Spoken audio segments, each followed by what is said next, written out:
하나님 말씀은 욥기 34장 말씀 교독하겠습니다.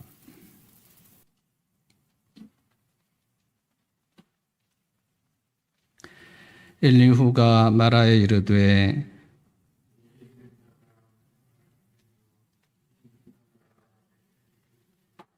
입이 음식물의 맛을 분별함 같이 귀가 말을 분별하나니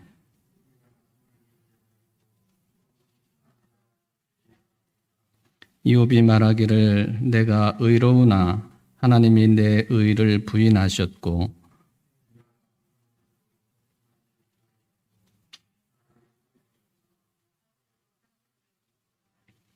어떤 사람이 이욥과 같으랴. 이욥이 비방하기를 물 마시듯 하며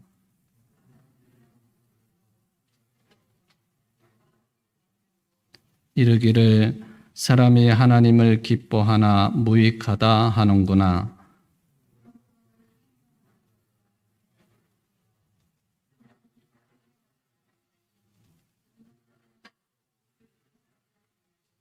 사람의 행위를 따라 갚으사 각각 그의 행위대로 받게 하시나니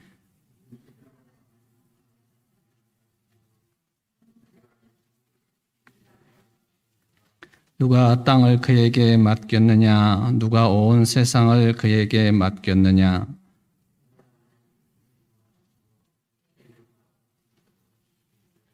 모든 육체가 다 함께 죽으며 사람은 흙으로 돌아가리라.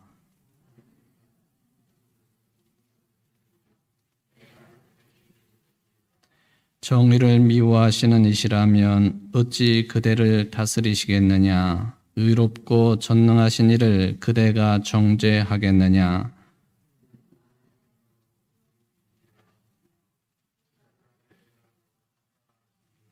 고관을 외모로 대하지 아니하시며 가난한 자들 앞에서 부자의 낯을 세워주지 아니하시나니 이는 그들이 다 그의 손으로 지으신 바가 됨이라.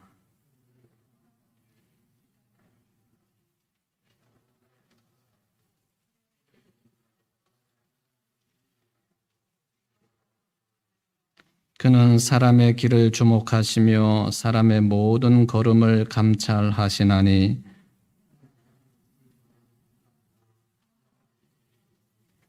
하나님은 사람을 심판하시기에 오래 생각하실 것이 없으시니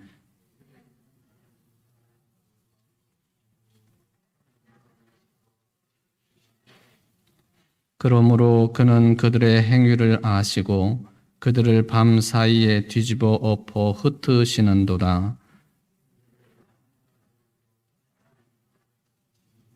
그들이 그를 떠나고 그의 모든 길을 깨달아 알지 못함이라.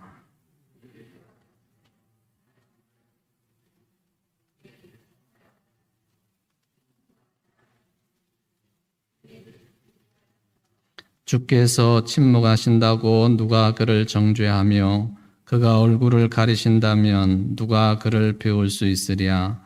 그는 민족에게나 인류에게나 동일하시니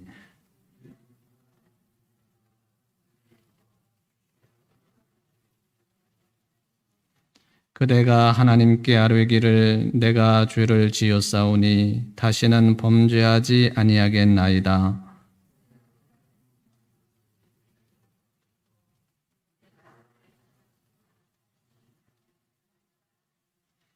하나님께서 그대가 거절한다고 하여 그대의 뜻대로 속전을 치르시겠느냐?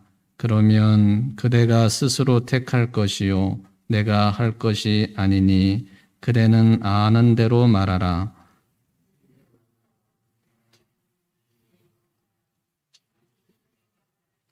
욥이 무식하게 말하니 그의 말이 지혜롭지 못하도다 하리라.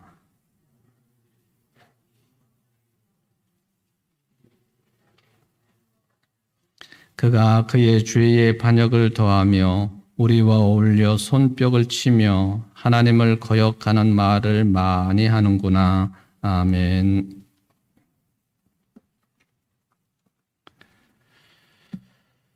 이제 욥기 34장 말씀 이제 세 번째 우리가 이제 교독을 하고 오늘 이 34장 말씀을 마지막으로 좀 다루어 보도록 하겠습니다. 인간들에게, 사람들에게 그 나쁜 일이 벌어지죠. 근데 그렇게 나쁜 일이 벌어지게 되면 예상하지도 못했고 또 바라지도 않았던 그런 흉악한 일들이 벌어지기도 하지요. 그럴 때에 욥의 세 친구들이 가지고 있었던 입장은 그는 그 사람이, 그런 일을 당하는 사람이 죄를 지었기 때문에 그런 일을 당하는 것이다. 그런 입장을 가지고 있죠.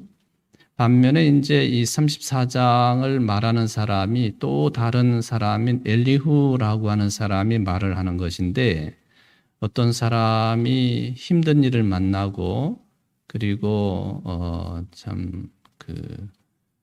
역경을 만나고 헤어나지 못하는 어려움을 당하게 되면은 엘리후는 그것보다는 좀 한 차원 더 높여서 해석을 하는 것이죠. 그것은 하나님께서 주시는 시험이다.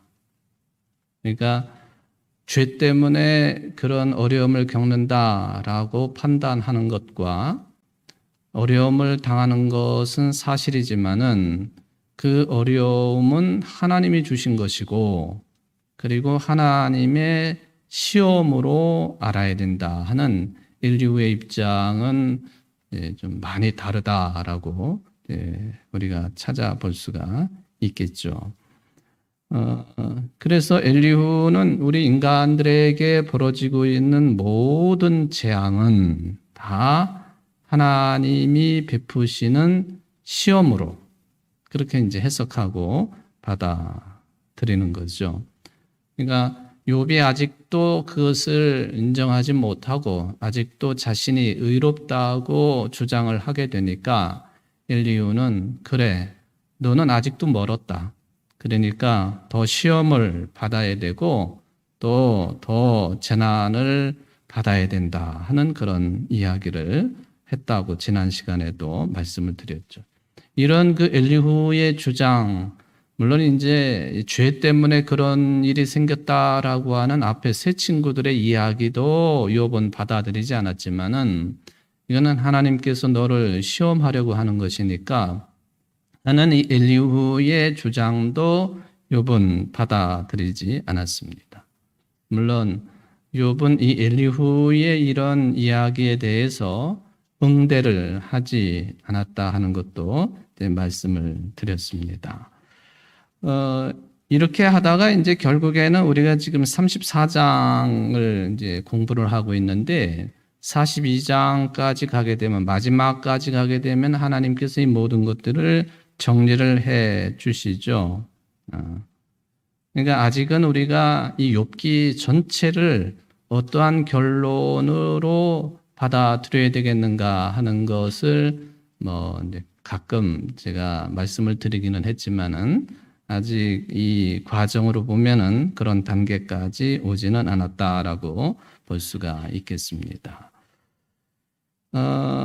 그런데 이제 놀랍게도 38장부터 하나님께서 주시는 말씀의 내용들인데 거기를 읽어보아도요, 사람들이 재난 가운데 있는 이유가 뭐냐 하는 거에 대해서는 우리가 마치 더운 여름날 아주 시원한 냉수를 마시는 것처럼 그렇게 시원한 답변이 주어지지 않아요. 그러니까 욥기를 그냥 아무 생각 없이 읽으면은 참 답답한 느낌을 받을 수밖에 없는 그런 내용 전개라고 볼 수가 있겠습니다. 왜 하나님은 좀 우리가 쉽게 이해할 수 있도록 또 쉽게 받아들일 수 있도록 그런 질문에 대해서 사람들에게 왜 재난이 오는지, 그 이유가 뭔지, 원인이 뭔지, 그것을 왜 속 시원하게 말씀하시지 않을까? 이거를 우리는 좀 더 깊이 생각해야 되지 않겠는가 하고 이제 말씀을 드릴 수가 있겠습니다. 하나님은 오히려 재난이 이런 것 때문에 왔다. 그런 직접적인 대답을 주시지 아니하고 그냥 네가 이런 것을 보았느냐, 또는 내가 이렇게 세상을 창조할 때에 네가 거기에 있었느냐 하는 이런 내용으로 그 답변을 대신을 하고 있다고 하는 것, 상당히 이건 간접적인 답변이라고 볼 수가 있겠습니다. 그런데 욥은 그런 하나님의 말씀에 대해서 깨달음을 가졌단 말이죠. 깨달음을 가졌어요. 그것은 곧 욥이 어떻게 해서 하나님을 눈으로 직접 보는 것처럼 체험을 했을까 하는 그런 질문도 우리가 할 수 있는 그런 내용이 되겠습니다.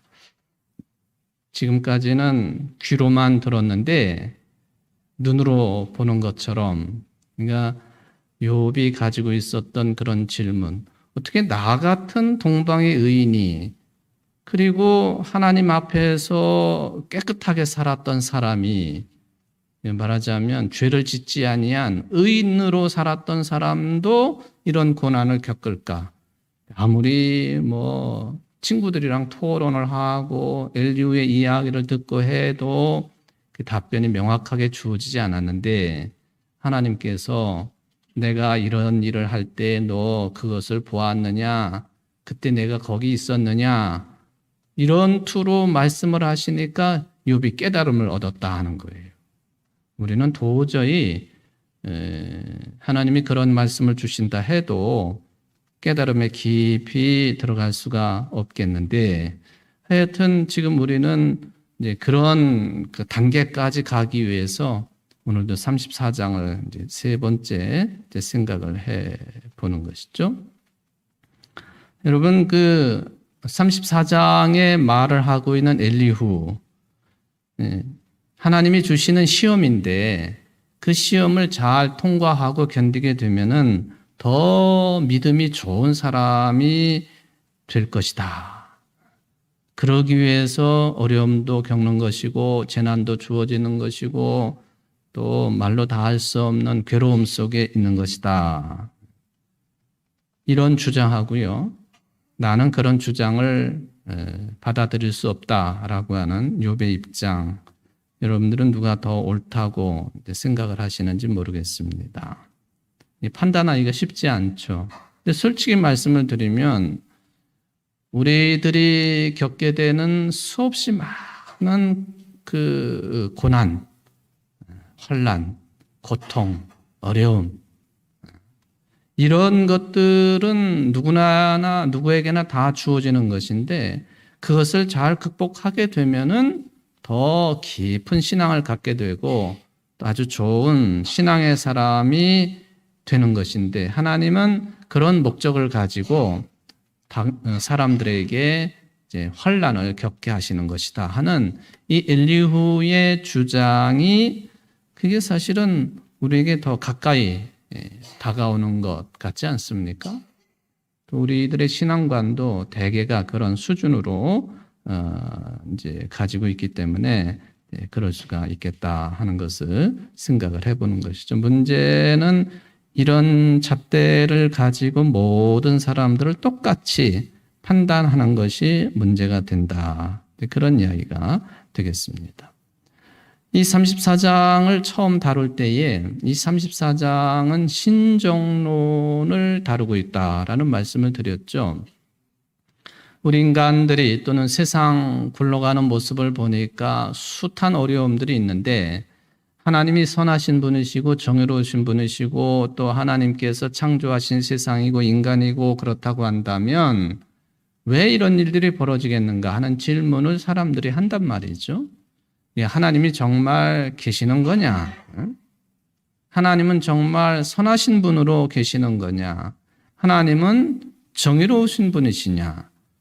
우리가 볼 때에는 악한 사람들이 더 잘 사는 것 같고 또 더 많은 것을 누리는 것 같고, 법 없이도 살만한 사람들은 극도로 어려운 환경 속에 떨어지게 되고 거기서 헤어나지 못하고 그런 현상들이 대물림으로 물려져 가지고 자녀들에게도 그대로 가난함이라든지 또 못배움이라든지 또 가진 것 없는 그게 이제 세상적인 힘이라고 하는 권력도 주어지지 아니하고 이게 하나님이 정의로우신 거냐 하는 그런 질문 앞에서 하나님은 정의로우신 분이시다. 하나님은 늘 옳으신 분이시다 하는 것을 이제 변증하는 변론하는 그런 학문 신학의 분야를 신정론이다라고 말씀을 드리지 않았습니까? 엘리후가 욥은 아직도 자기가 의롭다고 생각하고 있고 강력하게 주장하는 것에 대해서 내가 의로운 것이 아니라 하나님만이 의로우신 분이시다. 만약에 내가 하나님 앞에서 너를 스스로를 의롭다고 생각하고 판단하는 것은 그것은 하나님을 모독하는 거예요. 신성 모독에 해당된다 하는 것을 이제 엘리후가 이제 이야기하는 것을 볼 수가 있겠습니다.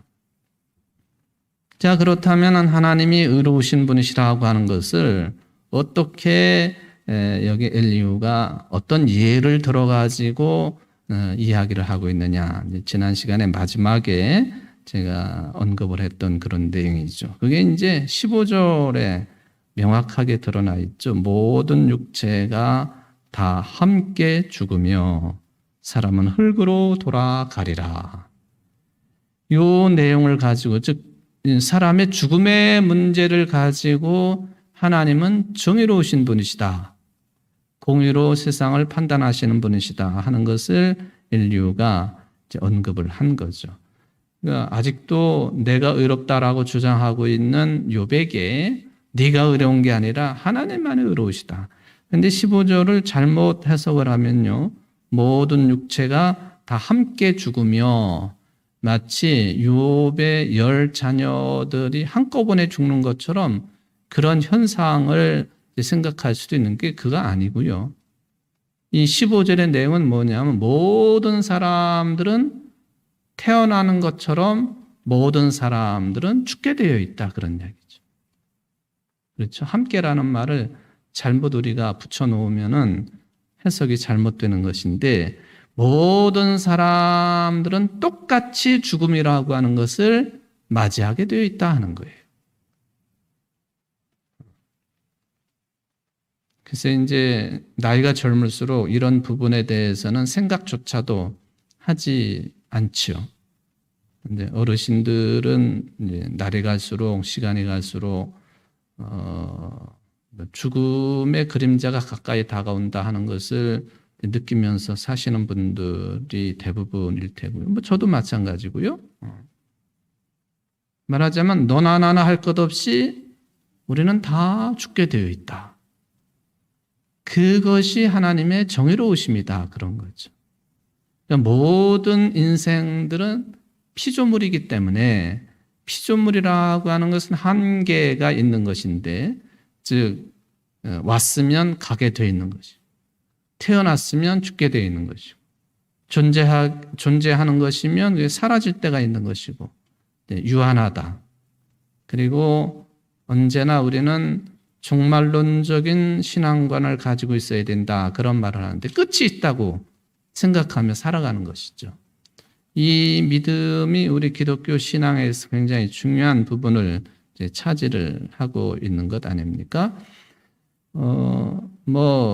어떤 사람은 그렇지 아니하고 또 다른 사람은 그렇고 그게 아닌 거예요.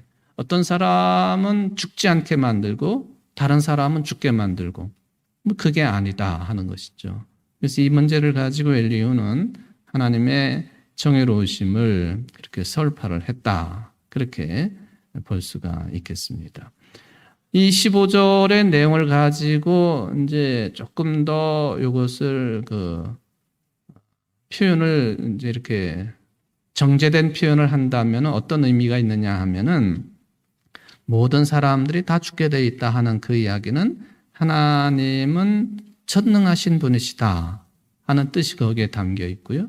또 하나는 계속 제가 반복을 드리는 것처럼 하나님은 세상 사람들이 이 불공평하고 정의롭지 못한 세상을 살아가고 있으니까 그런 현실을 보면은 하나님이 계시다고 한다면 그 하나님은 정의로우신 분이 아닐 것이다라는 생각 가지고 있는 사람들을 향하여 아니, 하나님은 정의로우신 분이시다. 이 두 가지를 이제 말씀하고 있는 내용이 된다 하는 것이죠. 죽음의 문제마저도 하나님이 불공평하게 처리를 한다고 그러면 하나님의 전능성은 말할 수 없는 것이고 또 하나님의 정의도 말할 수 없는 것이죠. 다 똑같다 하는 것입니다. 다 똑같다. 19절도 이제 비슷하게 우리가 바라볼 수가 있겠죠. 고관을 외모로 대하지 아니하시며 가난한 자들 앞에서 부자의 낯을 세워주지 아니하시나니 이는 그들이 다 그의 손으로 지으신 바가 됨이라. 이제 하나님은 전능하신 분, 창조주 하나님이시다. 창조주 하나님이 만들어 놓으신 모든 피조물, 만들어진 존재들은 다 똑같다 하는 이제 그런 아주 세련된 표현을 사용하고 있는 것을 볼 수가 있겠습니다. 고관이나 부자나 가난한 사람이나 또는 세상에서 저 하층민으로 살고 있는 사람이나 누구나가 다 똑같이 피조물이다. 이건 아주 명확한 그런 언급이 되겠습니다. 그래서 이렇게 피조물이기 때문에 20절에 보면은요, 그들은 한밤중에 순식간에 죽나니 백성은 떨며 사라지고 세력 있는 자도 사람의 손을 빌리지 않고 지거함을 당하느니라. 백성, 아무것도 가지지 못한 무지랭이 같은 사람들, 백성은 사라지고 세력 있는 사람들, 뭐 고관 대작이든 뭐 어쨌든 그 세상 살 때 떵떵거리고 살아가고 있는 이 세력 있는 자도 사람의 손을 빌리지 않고 지거함을 당한다. 사라지고 지거함을 당하고 같은 차원의 표현이죠. 어떤 대상이냐에 따라서 표현은 조금 차이가 있지만 똑같은 의미예요. 사라지는 것이나 제거를 당하는 것이나. 그러니까 하나님은 정의로우신 분이시다. 피조물은 다 똑같다. 그러니까 엘리후가 하나님의 정의로우심을 이야기한다고 할 때에 구체적으로 무엇이 그렇다고 볼 수 있겠느냐라고 할 때에 죽음의 문제를 두고 그것을 설파를 했다고 볼 수가 있겠습니다. 이런 일을 하는 데 있어서 이제 21절에서 27절까지를 보면요. 하나님은 그런 일을 하시는 데 있어서 판단이 아주 빠르신 분이라고 이야기를 하고 있습니다. 좀 전에도 말씀을 드렸지만은 욥이 계속해서 아직도 의롭다고 주장을 하니까 엘리후가 그것을 비판하기 위해서 하는 말이 내가 의로운 것이 아니라 하나님이 의로우신 것이다 라고 했는데 그 의로우신 하나님의 판단은 정말로 빠르고 정확하다. 빠르고 정확하다. 23절, 24절을 보십시오. 하나님은 사람을 심판하시기에 오래 생각하실 것이 없으시니 오래 생각할 것도 없는 분, 세력 있는 자를 조사할 것 없이 꺾으시고 다른 사람을 세워 그를 대신하게 하시느니라. 오래 생각할 것도 없고 또 조사할 것도 없고 뭐 비슷한 말이죠. 뭐를 판단한다고 할 때 뭐 이것저것 뭐 증거를 수집을 해가지고 대조를 하고 또 그것을 증명을 하고 뭐 그렇고 저렇고 할 것도 없이 하나님께서는 조사할 것도 없이 오래 생각하실 것이 없이 사람을 판단하시고 심판하실 수 있는 분이시다. 그런 이야기죠. 여러분, 이런 그 표현은 뭐 이제 구약에 나타나고 있는 엘리후라고 하는 사람의 이야기인데요. 예수님께서 주신 말씀 가운데에 하나님이 어떤 분이시냐? 사람의 머리카락까지도 다 세심받으시는 분이시다. 그런 말씀을 하시잖아요. 여러분 이 머리에 나 있는 이 머리카락 숫자가 얼마인지 여러분들이 헤아릴 수 있어요? 그건 불가능. 그를 일일이 다 핀셋으로 뽑아가지고 한다 해도 불가능한 얘기예요. 좀 불가능한 영역이죠. 그런데 하나님은 어떤 분이시냐? 우리의 머리카락까지도 그게 몇 가닥인지를 다 세고 계시는 분. 이것은 하나님의 전능하심을 이야기하는 거죠. 뿐만 아니라 하나님의 돌보심도 함께 이제 언급하는 내용인데, 우리의 하나님은 그러신 분이시다. 여기 뭐 계산할 것도 없고 조사할 것도 없고 오래 생각하실 것도 없고 아주 빠르게 그리고 정확하게 판단하시고 심판하시는 분이 하나님이시다. 우리의 모든 것을 다 아시는 하나님이시다. 말하자면 우리의 일거수일투족을 다 아시는 분이시다. 만약에 이제 하나님이 그런 분이 아니시라고 한다면 우리가 하나님을 의지하고 믿는다고 하는 그 믿음의 개념이 기초부터 흔들리게 되어 있는 것이죠. 사람들은 뭐 아무도 없는 데서 이제 뭐 죄를 짓고 범죄 행위를 하고 누가 본 사람이 없겠지. 아니, 사람은 안 봤어도 하나님은 보고 계시다. 그런 신앙 인식을 가지고 우리가 살아가는 것 아닙니까?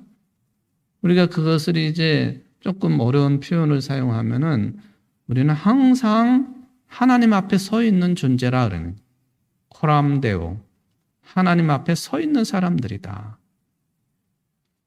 조금 그 강한 표현을 쓰면은 하나님 앞에서는 꼼짝도 할 수 없는 존재. 왜? 우리 모든 것을 하나부터 열까지를 다 아시는 분이시니까. 머리끝에서부터 발끝까지를 다 파악하고 계시는 분이시니까 우리는 꼼짝도 할 수 없는 존재라. 하나님은 전능하신 분이시다. 만약에 이제 그런 기준을 가지고 하나님 우리를 판단하시고 우리를 심판하시고, 사실은 구약 성경의 흐름은 다 거의 다 그런 거죠. 그래서 하나님은 굉장히 두려우신 분이세요. 우리의 신앙의 첫 출발은 두려움으로부터 시작하잖아요. 하나님은 두려우신 분이시기 때문에 경외의 대상이시다. 근데 이제 예수님께서는 그것을 훨씬 더 수준을 높여 놓으셨죠. 그러니까 하나님이 우리를 일일이 살피시고 또 지켜보시고 뭐 인도하시고 하는 것에 대한 두려움을 가지고 시작은 했지만, 예수님이 하나님과 우리들 관계를 완성시킨 것은 사랑의 관계로 완성을 시키신 것이죠. 그걸 두려움으로 받느냐? 하나님의 사랑으로 받아야지, 그거죠. 부모가 자식들, 어린아이들을 일일이 다 지켜보고 있잖아요. 일순간에 어떤 일들이 벌어질지 모르니까 아직 어린아이들의 경우에는 일일이 다 챙겨보고, 하여튼 뭐 손으로는 다른 일을 해도 귀는 아이들이 무슨 일을 하고 있는가 하는 걸 다 듣고 있고, 또 눈도 계속 왔다 갔다 하면서 아이에게 어려운 일이 생기지 아니하도록 늘 지키고 있잖아요. 아이들은 그것을 간섭이라고 생각할 수 있죠. 이런 간섭으로부터 좀 벗어났으면 좋겠다. 그럼 자유함을 얻었으면 좋겠다. 하지만 그 즉시 어려움을 당하게 되어 있는 것이고. 근데 부모의 그런 간섭의 완성은 뭐냐 하면은 그 자녀를 사랑하기 때문에, 그 자녀를 징계하고 책망하고 회초리를 들기 위해서 그러는 게 아니라 정말로 사랑하기 때문에, 나의 분신이기 때문에, 나의 모든 것이기 때문에, 이제 그것이 이제 예수님이 사랑으로 율법을 완성시킨 그런 내용이 된다 하는 것을 우리가 생각을 해볼 수가 있겠습니다. 고관이나 부자나 할 것 없이 다 피조물이라고 하는 정확한 주장이 되었고, 이런 판단은 하나님은 아주 빠르고 정확하게 하시는 분이시다라고 이야기를 해주고 있습니다. 그리고 아무리 세력이 있는 사람이라 할지라도 다 무너지게 되어 있다. 옳은 주장이지요. 그런데 이렇게 엘리후가 아무리 우리가 듣기에 너무 귀한 표현들이고 내용들을 이야기해도요, 이런 논리 가지고 욥을 완전하게 이제 무너뜨릴 수가 없었던 것 같아요. 그래서 이제 마지막 28절부터를 생각을 해보면은 이게 조금 우리가 28절부터 33절까지 내용 또 그 뒤에 내용까지도 이제 우리가 함께 생각을 해봐야 되겠는데요. 그 37절까지도 마찬가지죠. 28절에 33절 이게 여러분들이 가끔 들으시는 어떤 성경 번역본이 있는데 그 성경 번역본에는 28절부터 33절이 빠져 있어요. 5절 정도가 빠져 있다 그런 얘기죠. 근데 우리 성경책에는 들어있지만은 그래서 이 성서를 깊이 연구하는 학자들에 따르면은 28절부터 33절 그리고 마지막 내용도 마지막 절도 마찬가지지만은 이거는 좀 해석하기가 어려운 난해 구절이다. 그렇게 이제 분류를 해 놓고 있습니다.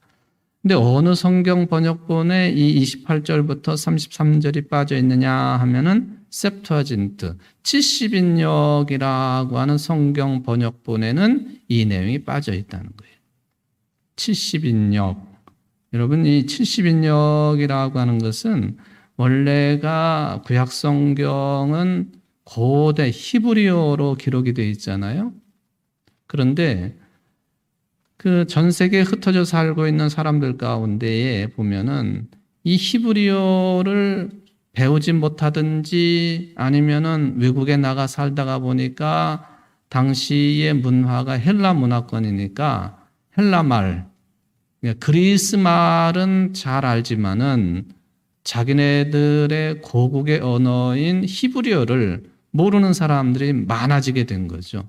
그래서 지금의 이집트의 그 항구 도시 중에 아주 오래된 역사를 가지고 있는 알렉산드리아라고 하는 그 항구 도시에서 70명의 학자들이 전해지기는 70일 동안 히브리어로 되어 있는 성경 말씀을 히라버로 번역을 했다 해가지고 그 번역본을 셉투아진트 70인역이라 그렇게 부른단 말이죠. 여기에는 이 28절부터 33절이 쏙 빠져 있다는 거예요.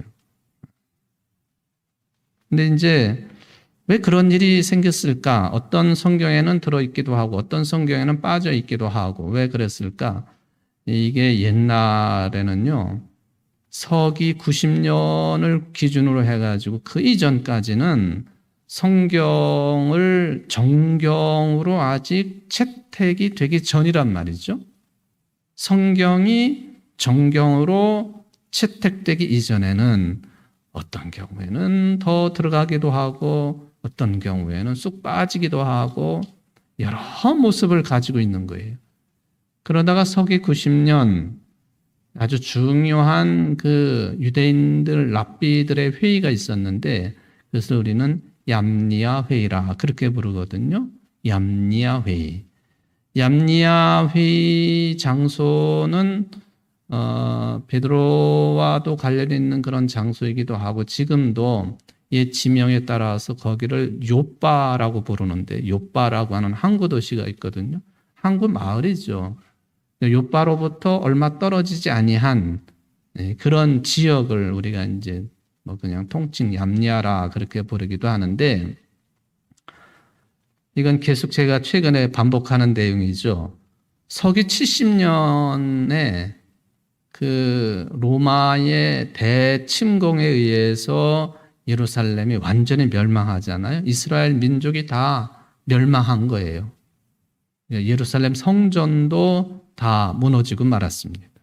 이미 예수님이 돌 위에 돌 하나 남지 아니하고 무너질 것이다 라고 말씀하신 것처럼 예루살렘 성전까지도 다 무너지고 그럼 그때부터 2000년 넘게 이 이스라엘 사람들은 나라, 국가 없는, 그러니까 영토가 없는 그런 떠돌이 디아스포라로 전 세계에 흩어져 살고 있다가 최근에서야 이제 독립을 한 거 아닙니까?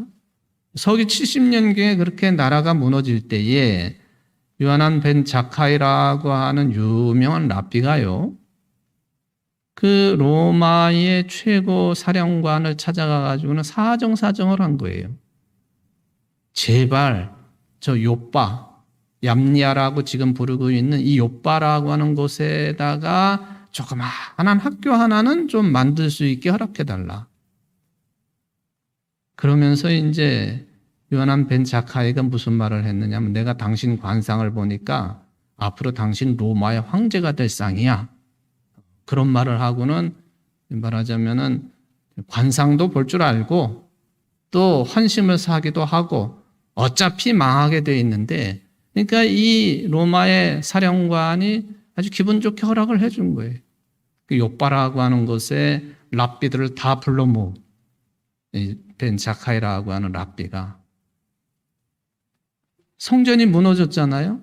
성전을 중심으로 제물을 바치고 제사를 드리고 뭐 그렇게 신앙생활을 하는 것이 다라고 생각했던 유대인들에게 이제는 뭐 바라보고 의지할 게 하나도 없는 거예요.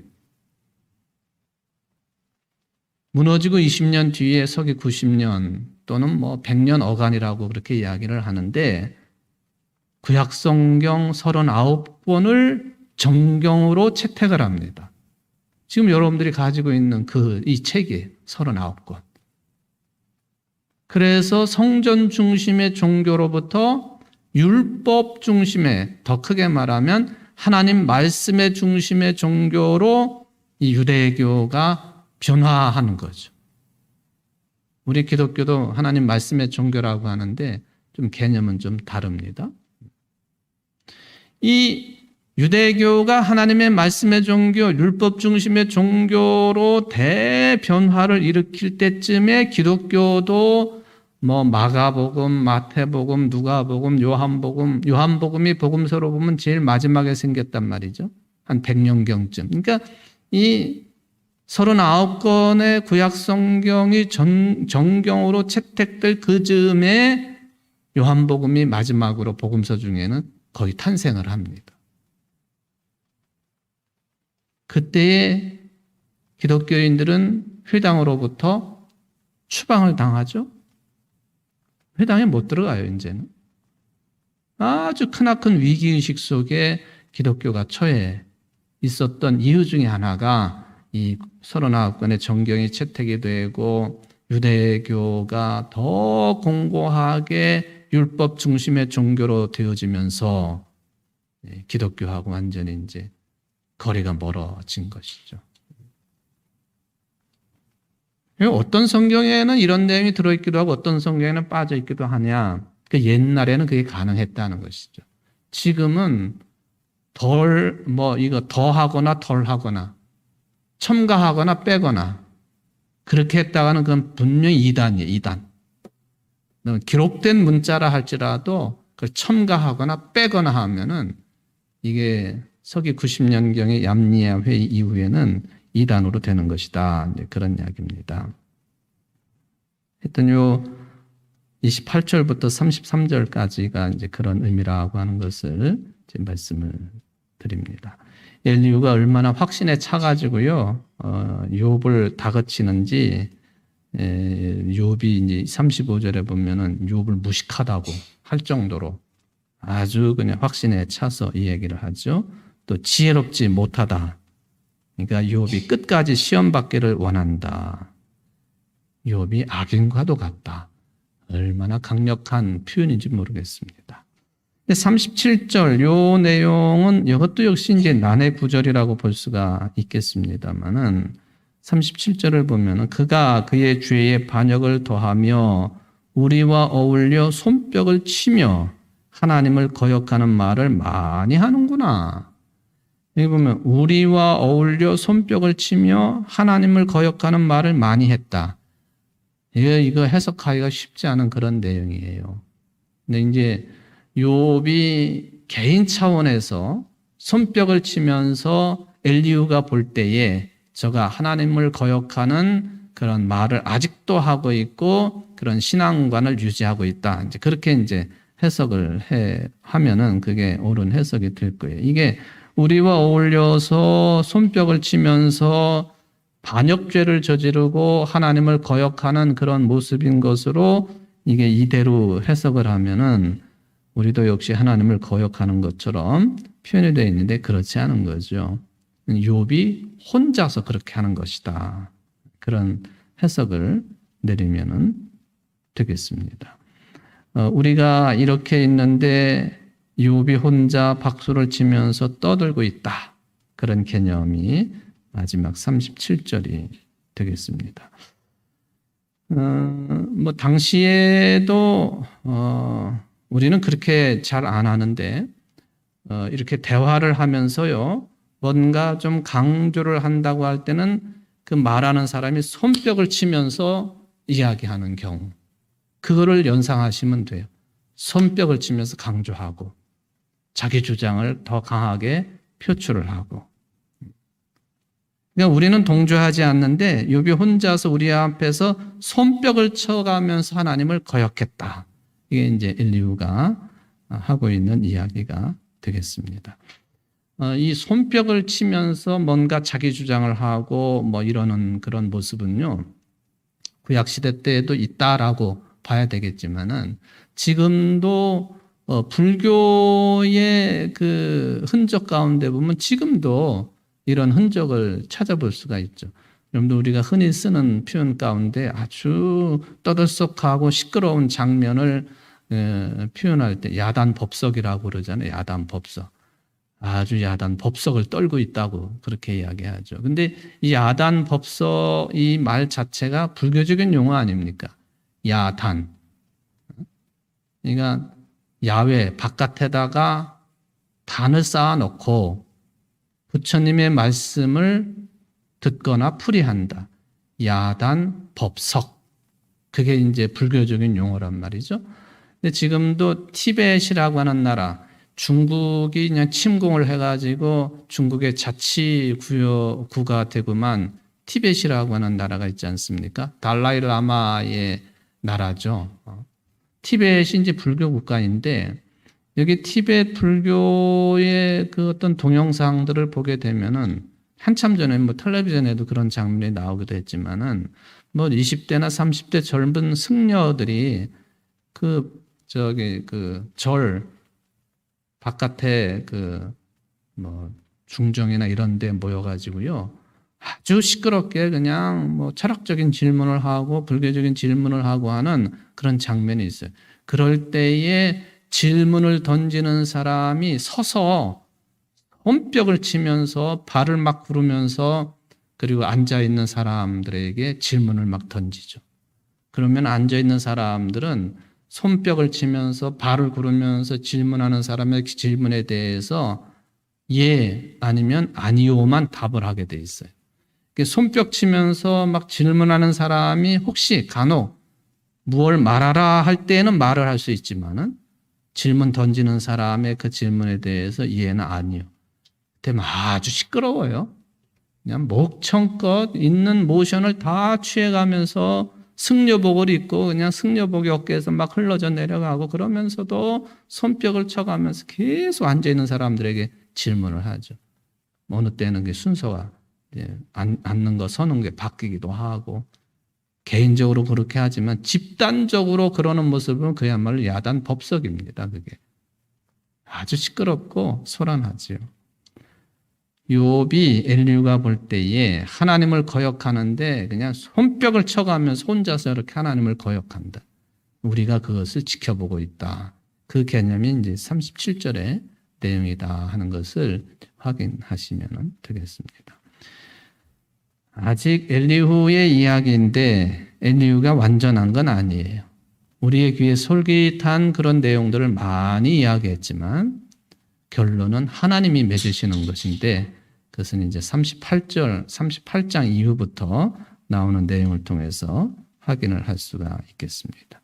아직 때가 이르지 않았다. 즉 정확한 답은 아니지만은 욥이 회개하고 그리고 하나님의 그 엄청난 뜻에 순종하는 그런 때가 아직은 이르지 않았어요. 인류가 아무리 세련된 말로 이야기해도 그때는 아직 아니다라고 확인을 해볼 수가 있겠습니다. 다 때가 있는 법 아닙니까? 여러분들이 인생을 사시면서 지내다 보면은 다 때가 있었구나. 내가 아무리 억지를 쓰고 뭘 하려고 발버둥을 쳐도 그걸 이루어 주시는 때가 있는 거예요. 이루어지지 아니하면은 내가 죽은 뒤에도 이루어지지 아니하면 그때도 아직 때가 안 된 거죠. 우리에게는 그런 믿음이 충만해야 되리라고 생각합니다. 기도하시겠습니다. 자비로우신 하나님 아버지, 우리가 얼마나 성격이 급하고 또 말도 빠르고 또 행동도 거친지 모르겠습니다. 욥이 인류가 볼 때 손뼉을 쳐가면서 하나님을 거역하듯이 인간관계도 그렇게 할 때가 많이 있었고 또 가장 중요한 하나님과의 관계도 그래서 망쳐버리는 경우가 너무나도 많은 것 같습니다.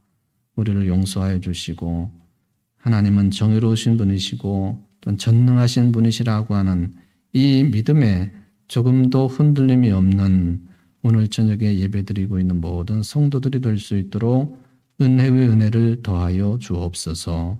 예수님의 이름으로 간절히 기도하옵나이다. 아멘.